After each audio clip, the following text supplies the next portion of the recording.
It was summer, and I was newly 9 when I spotted the dead man floating in the river.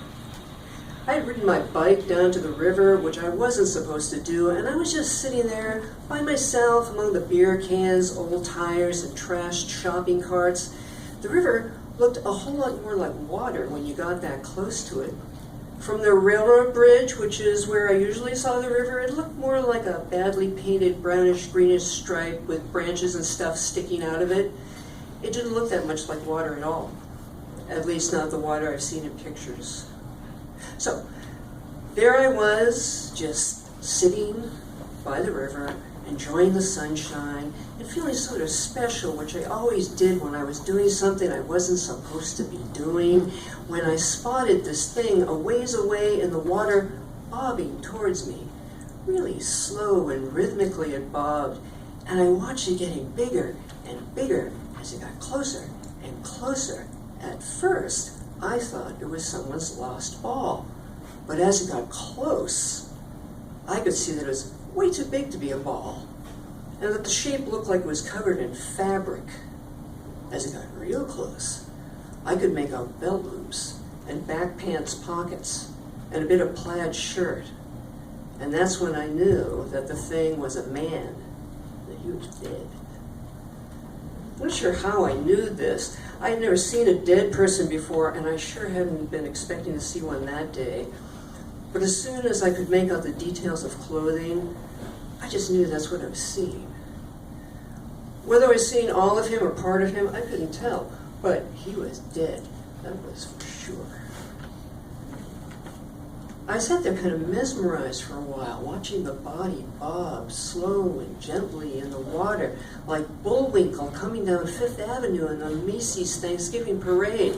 It was a long time before it occurred to me to be afraid.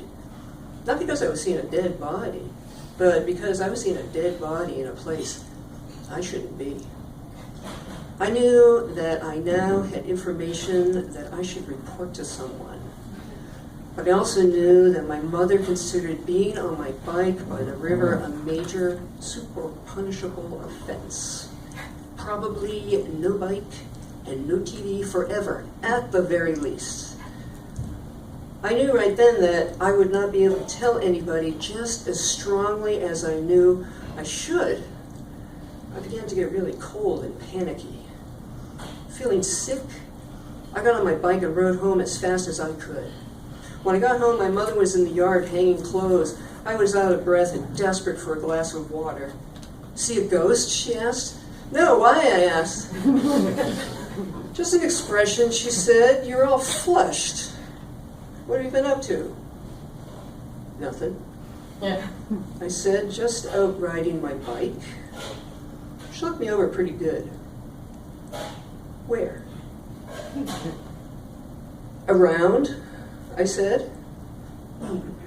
She said.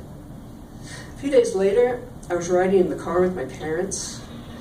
When we got near the railroad bridge, there were police cars, an ambulance, and a fire truck by the river where I had been on my bike. As we got closer, my dad asked the cop directing traffic what was going on. They just pulled a body out of the river, the cop said. How awful, my mother said. Yeah, it's pretty gruesome, the cop said. It looked like he'd say more, but my dad gestured backwards with his head. The girl, he said. Oh, sorry, the cop said, and he leaned down to look at me in the back seat. Hi there, he said. Now, there's nothing you need to worry about here, sweetheart. No need for you to give it another thought. Everything is fine.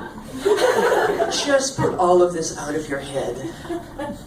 I nodded, shrinking down in the seat, my neck and palms wet with fear.